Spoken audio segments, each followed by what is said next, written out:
Today I'm going to ask a very important question about Garten, and that is, are they worth the money?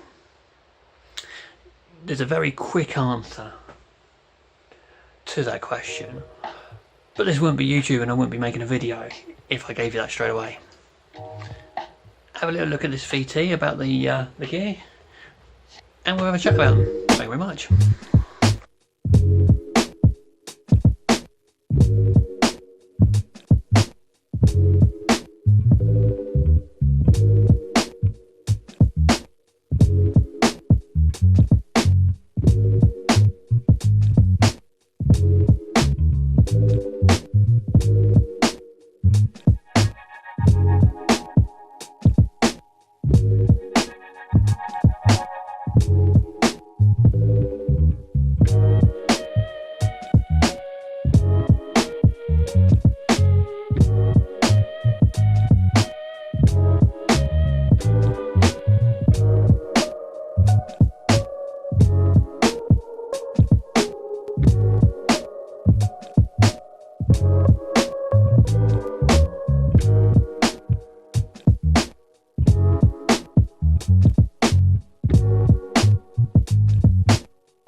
Right, okay, I'm going to start with an apology.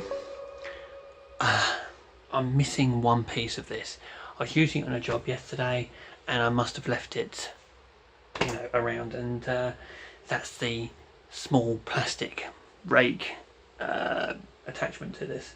So I'm one piece short on my chat about these. Let's just try and sort you out a little bit there. So anyway, let's have a quick run through. I'm going to talk about the first two handles that I've got. So this is the main long shaft one. I've had this for 6 years, I suppose. There are quite a few different ones of these available. You've got the timber style one, you've got the extendable, and then you've got the shorter handle ones. Now I think there's two short handle ones on the market. I'm not too sure. They have chopped and changed them over the years. I've got this one here as well, which is what I believe is the longer out of the two shorter ones, if that makes sense. But having big hands, it's perfect for me. The worst thing that's happened to this is just the red plastic's come off. So in the amount of years that I've had this and I've been using it, it's solid, it's hollow, as you can hear, but robust. Not to say that you could drive over it with your van or truck. It wouldn't take that, but yeah, good little bit. The second worst thing, I suppose, is if you're using it a lot without gloves, is you do kind of get that aluminium-y sort of dirt on your hand. But to be fair, we're gardeners. If you've got clean hands, never trust a gardener who's got clean hands. Right, so let's work our way through this tiller, rotavator, cultivator / hoe. It's really good if you've got a small flower bed, or if you're going in between, it's what I would class for speed weeding as well. Not really that good on wet ground, You know, because it all gets, like last time I was just using it, it did get a little bit bunged in there, but you know, a quick whack out and that's fine.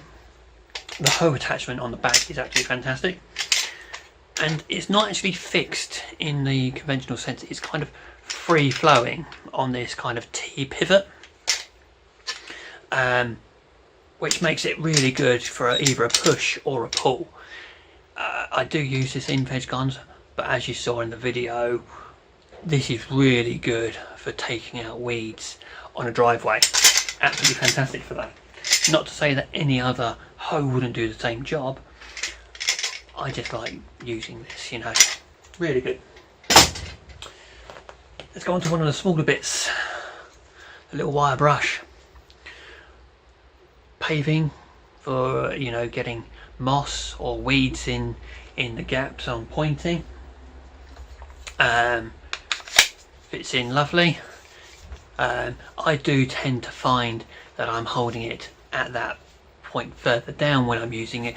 I won't necessarily use the handle for this, but because it's the diverse system, you don't have to get down on your hands and knees, and that's a far better way of using it from the long reach. So unless you're a hands and knees person, like I tend to be, then I generally don't bother with the handle for it. I find it a bit more of a hindrance than a help, but the option's there. So let's stick with the smaller hand tools for the moment and go on to one of the forks. Now that makes a really long handle, which is quite good for if you want to stretch to the back of a border. Say you're working on a gravel area or a lawn and you don't want to be kneeling into the mud so much, or you've got to get in down behind or underneath shrubs. That's really good, and because it's so sharp and heavy, it also tills the soil really nice. I've got to go with a gripe with this. I know these do have a very good guarantee on them, but the trowel with this I had snapped off. I didn't use it or abuse it in any more than I would any other tool in this selection. I know I probably could have pursued a replacement or a refund or whatever, but I'll be honest, I was lazy. I didn't do it, so I can't comment on. I can't comment on how the customer services was or the warranty or anything like that in aspect, because I didn't do it. I didn't follow it through. But again, nice and sturdy. The welding on there, and again, this is probably 7 years old, I would have thought, at least. Getting a little bit of rusting on there, but there is no sign of any movement in any of these, any bending in the steel or whatever. The Halfmoon, fantastic for edging. I've just remembered another thing that I've got. Hang on.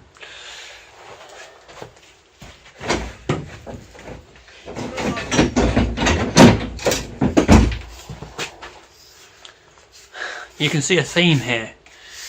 So, the Halfmoon.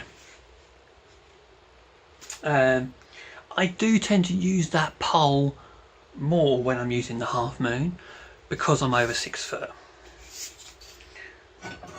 But I think this is probably the better tool for it if you're shorter, because with that you're holding it like that when you're doing it, and that is a bit more of a natural stance.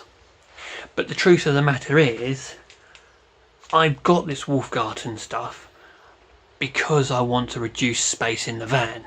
I don't want to be carrying loads of things around with me. Hence why this is in my box of other tools over there. I forget I have it, and I don't want to be carrying an extra thing out with me. But That being said, I've had this probably about 4 years, this handle. I didn't buy it new. I picked up at a boot fair for something like £3. Yeah, again, there's no sign of bending to it at all. There's no really tearing to it. The handle is nice and strong still. It's had plenty of action. You know, like when you're stamping down on it, you would expect there to be fractures and things. Again, the welds on these things aren't the tidiest, but they're solid and they're a good working tool. So really, it doesn't really matter. You know, an untidy weld. It's covered in mud. Who cares, really? So, springtime rake. This was one of the first bits of kit I had. Again, about 6 years ago, I got it with that pole. It's been used, it's been abused. Fantastic for, again, scarifying. This is, I use the one that I've not got with me, which I left at the customers. The plastic one for leaves. This one will be used for on lawns, for something like hawthorn, for picking up hawthorn after hedge cutting, laurel and all those sort of hedge cutting bits. So anything basically on lawn other than leaves, this is the go-to one. Again, I'm going to say this with all of them, the welding on there isn't the tidiest in the world, but they're strong, and I'd much rather have a dirtier weld on a bit of kit that is solid, strong, than a little bit of pretty. Fantastic. As I say, one tine on there which is broken. Even if I lost one tine over a year, every year I've had it, I would have still been chuffed. So this, I don't, well, I use that on bramble areas when I'm pulling out heavy dead wooded items. I've used it also for scarifying edges of lawns where the scarifire's not got to. But I do a lot of pond clearances and lake clearances.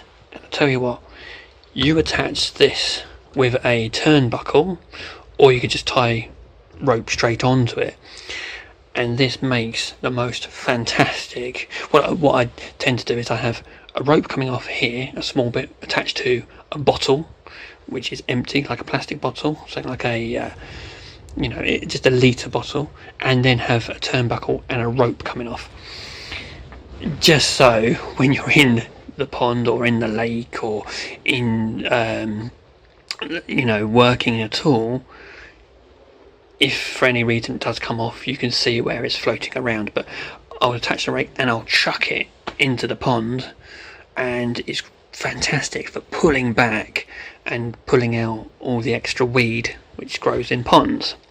Really good bit of kit, that, very diverse. Also the back of it is fantastic because it's nice and weighty. It's very good for levelling out lawns as well. It's not ideal, but it's you know, it's very good. I have attached a small bit of timber across there before with cable ties, and it makes a nice flat back rake. And why have I got two brooms? Not sure, to be honest. I think what was my main reason for having two? I think they sell these as different, well, other than having different widths, different depths on them. My thought was I was using one for gardening and then one for landscaping. As you can see from this, there is absolutely loads of artificial lawn fibres in there, because if I'm brushing up an artificial lawn after an install, or even if you're doing maintenance, these bristles are very good for getting up that artificial lawn, for scraping it up. And I guess it's useful having a wider and a not so wide one for different for different areas and such. But to be honest, you don't really need two. And if I was going to choose one that I just had to have, of course it would be the bigger one. Of course it would. But no, see, this one's full of mud, and I know it only takes a second or two to clean it out, but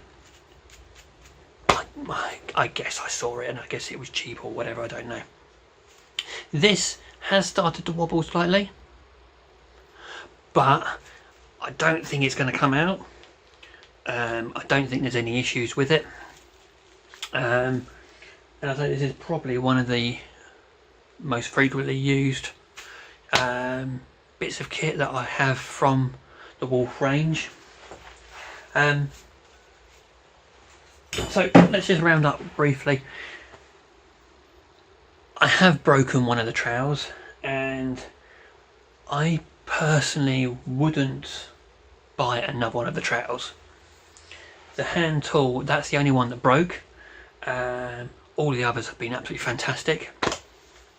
You do see them up for sale second hand occasionally, but in the answer to the question are Wolf garden tools worth the money if you're to buy them on the shelf brand new in any garden centre or online? Absolutely. It is a system which is so space saving, it is good quality, it certainly does stand up to the professional gardener, let alone any sort of gardening enthusiast at home that's going to be using these tools and needs to save space. I would highly recommend them to anybody.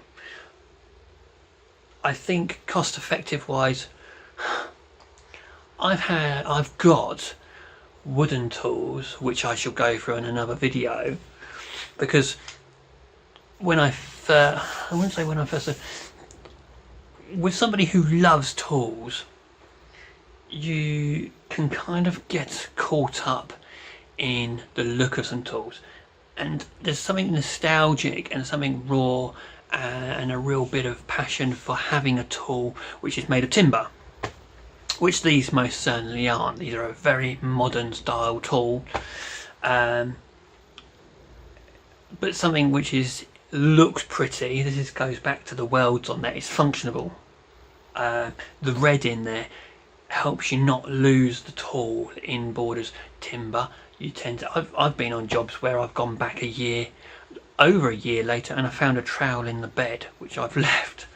So they are built with quality, they are built with strength, and they're built with versatility. So if you're watching this thinking, are they worth the investment? I think if you're working professionally as a gardener and you're going to be using tools day in, day out, you'll be a fool not to invest. Whether it be second hand or brand new, I can't see you ever going wrong with this.